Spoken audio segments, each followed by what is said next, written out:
আসসালামু আলাইকুম এভরিওয়ান, কেমন আছেন সবাই? আশা করছি যে যেখানে আছেন সবাই অনেক ভালো আছেন, সুস্থ আছেন।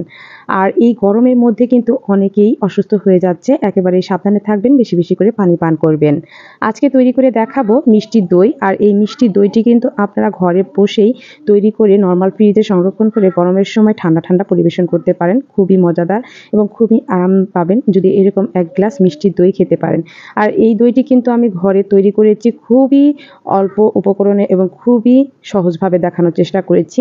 আর আমার দইয়ের রেসিপিটা যদি যে কেউ একবার দেখলে পরবর্তীতে আপনি নিজেই তৈরি করতে পারবেন। দেখবেন দই বানানো কতটা সহজ। চলুন দেখে নেওয়া যাক। একটি পাত্রে আমি প্রথমেই ২ লিটার পরিমাণের দুধ দিয়েছি। আর এটি আমার খাঁটি গরুর দুধ। কোনো ভেজাল ছাড়া খাঁটি লিকুইড গরুর দুধ। আর দুধটা কিন্তু এমনিতেই অনেক পরিমাণে ঘন। দেখুন উপরেই এমনিতেই বোঝা যাচ্ছে যে কতটা পরিমাণে লাল এবং ঘন। তারপরেও আমি এটি জাল করে ৩ ভাগের ১ ভাগ কমিয়ে নেব। আপনারা চাইলে অর্ধেকটা পরিমাণেও কমিয়ে নিতে পারেন। তবে আমার কাছে মনে হয় বেশি ঘন করে ফেললে দইটা একটু আঠালো হয়ে যায়। আর আমার এই দুধটা কিন্তু প্রচুর পরিমাণে ঘন ছিল। তাই ৩ ভাগের ১ ভাগ আমি সুন্দর করে জাল করে কমিয়ে নেব। আর এই দইটা তৈরি করা কিন্তু খুবই সহজ, আর খেতে যে কি মজা হয়েছে তা আপনারা নিজেই দেখতে পারবেন। দেখুন দুধটা কিন্তু আমি কমিয়ে নিয়েছি। এখন দিয়ে দেবো এখানে চায়ের কাপের ১ কাপ পরিমাণের চিনি। চিনিটা আপনারা বাড়িয়েও বা কমিয়েও দিতে পারেন। আর আজকে আমি দই বেশি হিসেবে টক দইটা ব্যবহার করব। সেক্ষেত্রে মিষ্টিটা একটু বেশি দিয়েছি। যদি আপনারা মিষ্টি দইটা দিয়ে দইটা তৈরি করেন তাহলে চিনির পরিমাণটা কমিয়ে দেবেন। ১ কাপ পরিমাণে চিনি দিয়ে একটু নেড়েচেড়ে এখন ওই সেম ১ কাপ পরিমাণে আমি দিয়ে দিচ্ছি এখানে গুঁড়ো দুধ। আর গুঁড়ো দুধটা দিলে কিন্তু দইয়ের টেস্টটা এমনিতেই বেড়ে যায়। আর এই গুঁড়ো দুধটা না দিলেও কোনো প্রবলেম নেই। আপনারা শুধুমাত্র এই দই তৈরি করার জন্য দুধ দিয়েও তৈরি করতে পারেন। তবে আমার কাছে একটু টেস্ট আর ফ্লেভার বাড়ার জন্যই দিয়ে দিয়েছি। এখন একটু ক্যারামেল তৈরি করে নেব। পাত্রে আমি দিয়ে দিলাম ২ চামচ পরিমাণে চিনি। চিনিটা হালকা নেড়েচেড়ে নিচ্ছি। ক্যারামেলটা তৈরি করার জন্য অবশ্যই আপনারা সাবধানের সাথে তৈরি করে নেবেন। চুলার আঁচটা একেবারেই লো হিটে রাখবেন। ক্যারামেলের এই চিনিটা যদি বেশি আপনার লাল হয়ে যায় বা পুড়ে যায় তাহলে কিন্তু খেতে একদম ভালো লাগবে না, দইটাই নষ্ট হয়ে যাবে। দেখুন সুন্দর একটি কালার চলে এসেছে। আমি আর ডিপ করব না। যদি বেশি করি তাহলে খেতেও ভালো লাগবে না, আর একটু তিতো, তিতো ভাবও চলে আসবে। এখন দুধটা দিয়ে দিলাম। আর আপনারা চাইলে আরেকটু বেশিও কালারটা করে নিতে পারেন ক্যারামেলের। তবে ক্যারামেল তৈরি করার সময় অবশ্যই সাবধানের সাথে ক্যারামেলটা তৈরি করবেন যাতে পুড়ে না যায়। এখন সম্পূর্ণ দুধটা আমি এই ক্যারামেলের মধ্যে দিয়ে সুন্দর করে আবারও একটু বলক তুলে নেব। দেখুন বন্ধুরা, ক্যারামেল দেওয়াতে কিন্তু কালারটাই অনেক সুন্দর চলে এসেছে এবং চেঞ্জ হয়েছে। আর কালারটা দেখতেও কতটা ভালো লাগছে। আর এরকম একটা কালার হলে কিন্তু দই খেতে অনেকটা লোভনীয় লাগে। আর ক্যারামেল ছাড়াও কিন্তু দই তৈরি করা যায়।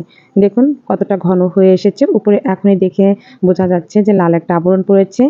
আবার একটু ভালো করে নেড়েচেড়ে নিচ্ছি আর জাল করে নিচ্ছি আমি ১ থেকে ২ মিনিটের মতো, যাতে করে গুঁড়ো দুধ এবং চিনিটা ভালো করে মিক্সড হয়ে যেতে পারে এবং ক্যারামেলের সাথেও অ্যাডজাস্ট হয়ে যেতে পারে। এখন চুলার আঁচটা বন্ধ করে দিয়ে আমি একটি পাত্রের উপরে ছাঁকনিতে টক দই রেখেছিলাম ২৫০ গ্রামের মতো।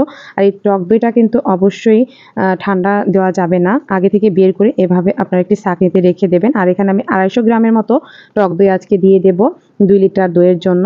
আর এই টক দইটা কিন্তু আমার একেবারেই ঠান্ডা নেই, নরমাল হয়ে গিয়েছে। এখন এই পানিটা ফেলে দিয়ে ভালো করে আমি একটু টক দইটা ফেটিয়ে নিচ্ছি। অবশ্যই টক দইটা কিন্তু ফেটিয়ে দেবেন, সরাসরি দিয়ে দেবেন না। এতে করে কিন্তু দুধটা ফেটে যাওয়ার সম্ভাবনা থাকে। সুন্দর করে দেখুন আমি ফেটিয়ে একেবারে পেস্টের মতো করে নিয়েছি। আর এই দুধটা যে আমি জাল করে নামিয়ে রেখেছি দইয়ের জন্য, এটি কিন্তু আমি স্প্যাচুলার সাহায্যে নেড়েচেড়ে ভাপটা বের করে নিচ্ছি, ঠান্ডা করে নিচ্ছি। একেবারে গরম দুধের মধ্যে টক দই দিতে যাবেন না। আঙুলের সয় এমন গরম অবস্থায় টক দই মেশাতে হবে। তাই এখন আমার নরমাল হয়ে এসেছে। একেবারে ঠান্ডা করাও কিন্তু যাবে না, কুসুম, কুসুম গরম থাকতে হবে। এখন প্রথমে আমি টক দইয়ের মধ্যে একটু দুধ দিয়ে ভালো করে এটি একটু ব্লেন্ড করে নিচ্ছি, মিক্সড করে নিচ্ছি। যেহেতু ঘন এবং পাত্রের সাথে লেগে আছে তাই ভালো করে একটু নেড়েচেড়ে আমি মিশিয়ে নিচ্ছি। পারফেক্ট অবস্থায় যদি আপনি টক দই দেন তাহলে দইটা ভালোভাবে জমবে এবং ফেটেও যাবে না। খুব সুন্দর একটা রেজাল্ট পাবেন। এখন আমি এই যে দইয়ের যে মিশ্রণ দুধ ছিল এর মধ্যে আমি সম্পূর্ণটা দিয়ে দিচ্ছি। আজকে কিন্তু আমি টক দই দিয়ে দইটা তৈরি করলাম। আবারও বললাম এখানে আপনারা মিষ্টি দইটাও ব্যবহার করতে পারেন। ভালো করে আমি একটু মিশিয়ে নিচ্ছি।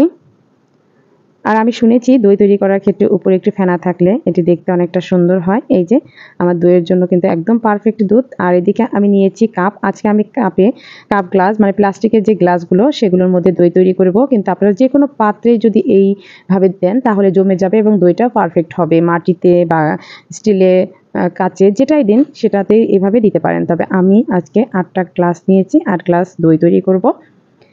তারপরে নিয়েছি এরকম একটা ননস্টিকের কড়াই। এর মধ্যে আমি ৮টা দই আমার সেট হয়ে যাবে। এজন্য আমি এই পাত্রটি নিয়েছি। আপনারা যেকোনো একটি পাত্রের মধ্যে নিয়ে ঢাকনা দিয়ে ভালো করে ঢেকে দিবেন। আর যে পরিমাণে গরম পড়েছে এটি চুলার উপরে দিয়ে জাল করার বা লো হিটে জাল করার কোনো দরকার নেই। আমি একটি ঢাকনা দিয়ে এরকম ঢেকে ছিদ্রটা বন্ধ করে দিয়ে সুন্দর একটি তোয়ালা দিয়ে ঢেকে এটি আমি রোদে রেখে দেব। রোদে রেখে দিলে যে পরিমাণে তাপ এতেই কিন্তু আমার দইটা জমে যাবে। দেখুন ৫ ঘন্টা পরেই মানুষ ২৪ ঘন্টা রেখে দেয়। আমার ২৪ ঘন্টাও রাখার কোনো প্রয়োজন হয় নাই। ৫ ঘন্টা পরেই আমার দইটা একদম পারফেক্টলি ভাবে হয়ে গিয়েছে। আর উপরে দেখুন একেবারে ঘি জমে আছে। কারণ দুধটা এতটা পরিমাণে খাঁটি ছিল, এতে ঘিয়ের একটা আবরণ পড়ে গেছে। আর এই গরম অবস্থায় কিন্তু কখনোই সার্ভ করবেন না। অবশ্যই নরমাল ফ্রিজে ২ থেকে ৩ ঘন্টা বা ৫ ঘন্টার মতো রেখে আপনারা পরিবেশন করবেন। উপরে কিন্তু এটা ঘি দেখা যাচ্ছে, উপরে একটু লিকুইড, এটা ঘি জমে আছে। এই যে দেখুন এটা ঘি জমে আছে। আপনারা এটা নরমাল ফ্রিজে রেখে দিলে সুন্দর করে সেট হয়ে যাবে। আর এমনিতে কিন্তু দইটা জমে গেছে। কত সহজেই কিন্তু আমি দইটা তৈরি করে দেখালাম আপনাদের। এই যে ২ ঘন্টা পরে আমি সার্ভ করছি। যদি আপনারা চান তাহলে সারা রাত নরমাল ফ্রিজে বা ৫ থেকে ৬ ঘন্টা পরে সার্ভ করবেন। তো আমার বাসার সবাই এতটা পছন্দ করেছে তাই আমি দ্রুত সার্ভ করে নিয়েছি। ২ ঘন্টার মতো রেখেছিলাম। একদম পারফেক্ট হয়েছে আমার দইটা। খেতে হয়েছে মাশাআল্লাহ। সবাই অনেক পছন্দ করেছে আর খুব সাধারণভাবে দেখানোর চেষ্টা করেছি। যদি রেসিপিটি ভালো লাগে তাহলে অবশ্যই লাইক, কমেন্ট, শেয়ার করে দিবেন। সবাই ভালো থাকবেন, সুস্থ থাকবেন। আজকে এই পর্যন্তই। আল্লাহ হাফেজ।